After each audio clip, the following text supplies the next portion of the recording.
গরুর মাংসের দাম যদি একটু কমে যায় মনের আনন্দে, যেটিকে ডক্টর বেনজিরের বিরুদ্ধে ডক্টর এত সুন্দর ব্যবস্থা নিয়েছে, এ সরকার খুবই ট্রান্সপারেন্ট। কাজেই আমরা গরুর মাংসে এখন আর চর্বি বেশি দিতে পারবো না, দামও বাড়াতে পারবো না, বাজারে গরুর মাংসের দাম কমে গেল। তার উচিত অচিরেই কোনো ভালো বৌদ্ধ বা ওঝা দেখানো, কামরূপ কামাখ্যা যাওয়া, তাবিজ ঠাবিজ নেওয়া, এছাড়া মানে রক্ষার আমি কোনো লক্ষণ দেখছি না। নিয়তি বলে কতগুলো জিনিস আছে, হয়তো তিনি এমন কিছু কাজ করেছেন, হয়তো এই কাজের সাথে উনি জড়িত না, কিন্তু হয়তো দেখা গেল কোনো ক্রস ফায়ারের সাথে কারো অভিশাপ আছে, বা কোনো তার কর্মজীবনে কারো অভিশাপ পড়েছে, তার ইভেন তার স্ত্রী সন্তানরাও তার কোনো অভিশাপ দিয়ে দিতে পারে। এই বদ অভিশাপের কারণে কি হচ্ছে, এই মুহূর্তে রাষ্ট্র যদি তাকে ধরে, আমাদের রাষ্ট্র যদি কাউকে ধরে, তাকে মানে সাজা দেওয়ার জন্য ধরে। মানে যদি রাষ্ট্র সব কিছু খুঁজে খুঁজে দেখে যে ডক্টর বেনজির কিছু করে নাই, public will be very unhappy, এবং তারা সরকারের প্রতি আরও রাগ হয়ে যাবে, বলবে এই ঘটনার সাথে যারাই গেছে ডক্টর বেনজির তাদেরকে ম্যানেজ করে দিয়েছেন, টাকা পয়সা দিয়েছেন, ফলে ডক্টর বেনজিরকে দুর্ভোগের মধ্যে পড়তে হচ্ছে এবং তাকে একটা শাস্তি দিতে হবে, যে কোনো শাস্তি দিতে হবে। এখন যখনই যে কোনো শাস্তি দিতে হবে, দেওয়ার সঙ্গে সঙ্গে তিনি তো ঘটনাটা একা করেননি।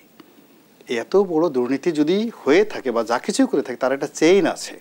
সেখানে পুলিশের সাবেক কোনো কনস্টেবল আছে, তার গাড়ির চালকের ড্রাইভার আছে, তার ব্যক্তিগত পিয়ন আছে, তার কোনো বন্ধু থাকতে পারে, তার কোনো বান্ধবী থাকতে পারে, তার কোনো আত্মীয় থাকতে পারে, তার শ্যালক থাকতে পারে, তার শাশুড়ি থাকতে পারে, সব মিলিয়ে সে হিউজ যাকে বলে হয় সিন্ডিকেট। বাস্তবতায় জনাব গোলাম আল রনি, আপনি বিশ্বাস রাখতে চাইছেন যে সামনের দিনে দৃষ্টান্ত স্থাপন হতেও পারে? না, এটা কোনো বিকল্প নেই, এটা হতে হবে। এখন যেভাবে জনমত যেটা চলে আসছে, শুনেন আমাদের দেশে আপনি দেখেন কি কাদের মূল্য একটা আঙ্গুল দেখালো, খালি ভি চিহ্ন দেখালো, এক ভি চিহ্নতে সারা বাংলাদেশে কিয়ামত হয়ে গেল। যদি সে ওই যে হাইকোর্টের রায়ের পরে কাদের মূল্য যে ভি চিহ্নটা না দেখাতো, হয়তো এই ঘটনা হতো না, গণজাগরণ মঞ্চ হতো না। তা সমাজটা হলো কি, এই সমাজে দেখা গেল যখনই কোনো বারুদ লাগে, এখন সরকার একটা নির্বাচন করেছে, সেটা নিয়ে দেশ বিদেশের প্রশ্ন আছে, অর্থনৈতিক সমস্যা আছে, মানুষ এই গরমের মধ্যে ভীষণ রকম ক্ষেপে আছে। তখন সেখানে ডক্টর এই বেনজিরের এই বিষয়টাতে যদি সরকার পানি ঢেলে আরও 10টা জিনিস নরম করা যায়, সরকার তো সেটাই করবে, সরকার তো খুশি।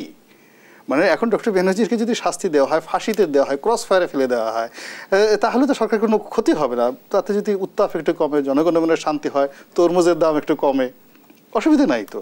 গরুর মাংসের দাম যদি একটু কমে যায় মনের আনন্দে, যেটিকে ডক্টর বেনজিরের বিরুদ্ধে ডক্টর এত সুন্দর ব্যবস্থা নিয়েছে, এ সরকার খুবই ট্রান্সপারেন্ট। কাজেই আমরা গরুর মাংসে এখন আর চর্বি বেশি দিতে পারবো না, দামও বাড়াতে পারবো না, বাজারে গরুর মাংসের দাম কমে গেল।